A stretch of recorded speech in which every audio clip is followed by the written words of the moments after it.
In 1947, the Partition of India created a geographic absurdity, a single nation-state split into two halves, separated by a 15,000-kilometer expanse of Indian territory. While a shared religious nationalism provided the initial political bond, the state's internal logic was fractured by thousand-mile distances, incompatible linguistic traditions, and a gross imbalance in inherited colonial infrastructure. To understand why this structure failed, we have to look at the political economy of backwardness. This describes a condition where state institutions are deliberately engineered to extract resources from a peripheral region. This resource extraction is only sustainable if the extracted region is systematically denied any meaningful political agency. Its population produces wealth, but state mechanisms prevent them from directing its use.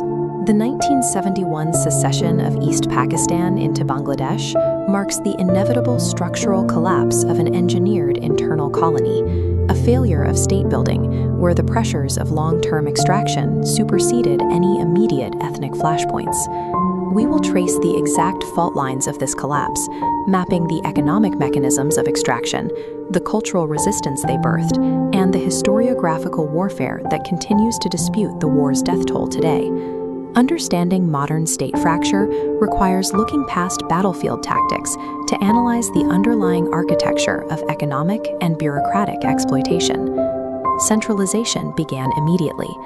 Following the 1947 partition, the West Pakistani elite rapidly moved to consolidate administrative and political power in the Western Wing. This was reflected in the civil service.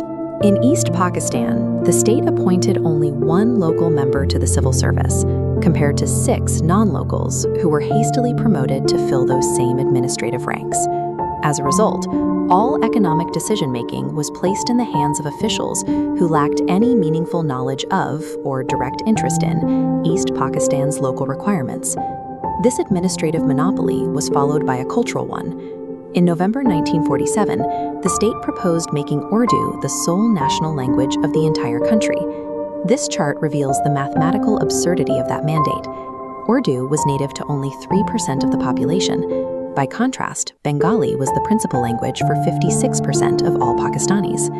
The state framed Bengali as anti-Islamic, arguing the East required cultural purification from Hindu influences to become truly Pakistani. The economic effect was immediate. Mandating Urdu effectively disqualified the Bengali-speaking majority from the state bureaucracy, locking them out of power. The language movement provided the first frontline defense against a policy intended to permanently exclude East Pakistan from its own economy. In the late 1950s, the military junta of Ayub Khan seized control, further tightening the state's grip over the fractured wings. Khan abolished parliamentary democracy, introducing the basic democracy system to bypass the urban elite and secure control via rural networks. The economic fallout of Khan's rule was stark. Between 1959 and 1969, per capita income in West Pakistan grew at an annual rate of 6.2%, compared to just 4.2% in the East. In 10 years, the regional income gap doubled.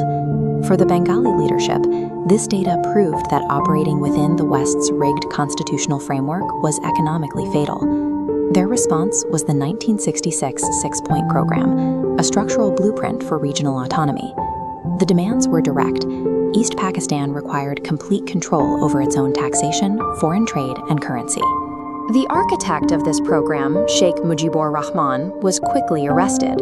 His detention radicalized the working class, transforming a policy debate into a mass movement. The Six-Point Program proved that the conflict was centered on an economic rebellion against internal colonial extraction, rather than a purely religious or ethnic dispute. When a state criminalizes political opposition, the sociological pressure doesn't disappear, it migrates into the cultural and informational spheres. During the 1960s, poets like Al-habib provided a real-time documentary of this systemic oppression. In his poem, The Hawker, Hafiz cataloged the psychological and physical toll of tyranny, using a multicolored symbolism of pain to describe the Bengali experience. Operationally, these poems were recited in secret to unite the youth, converting abstract economic suffering into the actionable momentum of the 1969 mass uprising. Following the 1971 military crackdown, known as Operation Searchlight, the resistance upgraded from poetry to active psychological warfare. Clandestine operators formed the Free Bengal Radio Center, operating from a portable 10-kilowatt transmitter. This radio station was strategically vital. It broadcast Major Zia Rahman's historic Declaration of Independence at a time when conventional news was completely blacked out by the military. Programs like Choram Potro used satire and local Old Dhaka dialects to mock the Pakistani army, sustaining the morale of the growing guerrilla insurgency. In a state under physical occupation, controlling the informational airspace via clandestine media becomes the primary engine of national survival. The human cost of the final fracture was catastrophic. The 1971 Liberation War unleashed a wave of violence that transformed the region. Millions of civilians were displaced, forced into overcrowded refugee camps as they fled the escalating violence. When the physical combat ended, a new war began over the historical record of those atrocities. The official narrative of Bangladesh was established early: 3 million martyrs killed and 300,000 women raped by the Pakistani army. However, revisionist critiques from authors like Sani Panwar attack this 3 million figure as a calculated mathematical myth. These revisionists use demographic data to calculate the killing rate. Based on the 1971 population, the math doesn't add up. To reach 3 million, the Pakistani army would have had to kill 45 people in every single village across the country. Critics argue this figure was engineered to ensure that any future psychological reconciliation between East and West Pakistan would be permanently severed. They further claim the focus on the 3 million myth obscures retaliatory atrocities committed against pro-Pakistani civilians and the Bihari minority during the chaos. Whether defended as truth or dismissed as political fiction, these casualty statistics function as a foundational pillar of the modern state's identity. We can now see the three distinct phases that led to the state's collapse. First was structural extraction, using language laws and civil service monopolies to disenfranchise a population. Second was the mutation of that suppressed political energy into cultural resistance and clandestine information warfare. And finally, the battle over historiography, where casualty metrics are used to legitimize the new state's existence.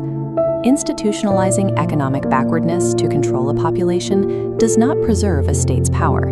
It guarantees its eventual violent collapse. Long after the territory is lost and treaties signed, controlling the historical narrative remains as vital to national survival as controlling the economy itself.